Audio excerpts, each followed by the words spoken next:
Hello everyone, welcome back again to Serifki Channel. Hari ini kita masih membahas tentang tata ruang kantor. Akan tetapi kita akan membahas tentang pembagian tata ruang kantor dan apa aja yang harus ada di dalam tata ruang kantor tersebut. Jadi di sini di materi terakhir tentang tata ruang kantor kita mengklasifikasikan ada dua materi yang terakhir, yaitu pembagian tata ruang kantor dan faktor-faktor yang berhubungan dengan tata ruang kantor. Nah, yang pertama kita bahas tentang pembagian tata ruang kantor. Jika ditinjau dari ruang lingkup kantor, tata ruang kantor ini bisa kita bedakan menjadi beberapa bagian, yaitu antara lain sebagai berikut. Yang pertama disebut dengan tata ruang pribadi atau private offices. Yang kedua, tata ruang antar bagian. Nah, apa itu tata ruang pribadi atau private offices? Tata ruang pribadi ini biasanya digunakan dengan berbagai macam alasan seperti menunjukkan prestis dan status, misalnya seperti ruang atasan. Selain itu, pegawai juga membutuhkan private office jika memerlukan ruangan yang sepi untuk dapat berkonsentrasi dalam melakukan pekerjaannya. Yang ketiga, tata ruang pribadi atau private offices ini, pegawai yang bekerja bisa menggunakan berbagai alat-alat atau material yang mahal, juga membutuhkan ruangan tersendiri. Yang kedua, tata ruang antar bagian. Nah, tata ruang ini terbagi menjadi beberapa jenis, yaitu sebagai berikut. Yang pertama, general office area. Yang kedua, private office area. Yang ketiga ada service area, dan yang keempat terakhir ada storage area. Kita akan membagikannya menjadi beberapa informasi sebagai berikut. Yang pertama, private offices area ini pada umumnya dimiliki oleh setiap kantor. Contohnya seperti ruang rapat atau ruang konferensi, ruang tamu, dan ruang pelatihan. Nah, services area ini biasanya adalah tempat yang kotor dan juga berisik. Misalnya seperti ruang dapur, kafe, ruang fotokopi, toilet, dan ruang percetakan. Dan yang ketiga, storage area.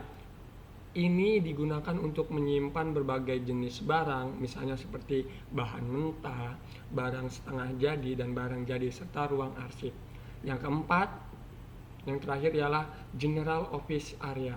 Nah, area ini lebih banyak disukai dibandingkan dengan private office area. Itu kenapa? Hal ini disebabkan karena beberapa pertimbangan seperti berikut. Yang pertama, biaya yang dibutuhkan itu untuk membuat private area dirasa lebih mahal. Yang kedua, membutuhkan suatu kemudahan dalam pengawasan secara langsung terhadap bawahannya. Yang ketiga, di kemudian hari dimungkinkan adanya perubahan layout. Yang keempat, tidak ingin direpotkan atau disulitkan oleh pengaturan penerangan, alam, komunikasi, mebel, sirkulasi udara, dan furniture. Yang kelima, keterkaitan pekerjaan pelayanan terhadap administrasi cukup tinggi. Yang keenam, terdapat asas kebersamaan yang cukup tinggi dan memudahkan pengembalian keputusan dari bawahan ke atasan. Nah, setelah itu materi kita selanjutnya ialah dalam tata ruang kantor itu adalah faktor-faktor lain yang berhubungan dengan tata ruang kantor atau layout. Yang pertama kita bahas nanti ada cahaya atau pencahayaan, warna, udara, dan terakhir yang keempat adalah suara. Nah, yang cahaya ini perlu untuk diperhatikan dalam tata ruang kantor. Nah, cahaya ini juga merupakan penerang dalam suatu kantor. Tanpa adanya cahaya, pekerjaan kantor dalam sebuah ruangan akan sulit untuk dilakukan, apalagi untuk ruang kantor yang sifatnya tertutup. Yang ketiga, cahaya ini terdiri dari dua jenis, yaitu cahaya permanen seperti matahari dan cahaya buatan seperti lampu. Yang keempat, berdasarkan penelitian yang sudah dilakukan menyebutkan bahwa cahaya matahari bisa menembus 5-7,5 meter dalam ruangan. Nah, cahaya ini terbagi menjadi 4, yaitu sebagai berikut. Cahaya langsung seperti lampu, cahaya setengah langsung biasanya dibuat suatu penopang lampu dengan kaca. Yang ketiga, cahaya setengah tidak langsung. Dan yang keempat, cahaya tidak langsung. Penerangan yang terbaik adalah cahaya yang tidak langsung karena akan dapat memelihara kesejukan mata. Yang kedua, warna. Nah, warna adalah faktor yang penting untuk dapat menurut para ahli nih, terdapat 3 warna pokok, yaitu merah, kuning, dan biru. Merah itu biasanya menggambarkan panas dan juga kegemparan dalam bekerja serta bisa menimbulkan emosi. Yang kedua, kuning menggambarkan kehangatan matahari, merangsang mata dan syaraf serta bisa menimbulkan perasaan riang gembira. Dan yang ketiga, biru yaitu menggambarkan kelembutan langit dan samudra, keleluasaan, menyejukkan dan menenteramkan. Nah, pengaruh dari warna biru ini bisa mengurangi ketegangan otot tubuh dan tekanan darah. Nah, tambahannya ialah berdasarkan penelitian, warna-warna yang sering digunakan dalam gedung perkantoran antara lain sebagai berikut. 88% itu berwarna putih, 80% itu warna putih dan hijau, 83% berwarna abu-abu, 81% berwarna gading. Dan warna yang tepat untuk suatu kantor itu tergantung pada macam dan sifat pekerjaan yang ada di kantor tersebut.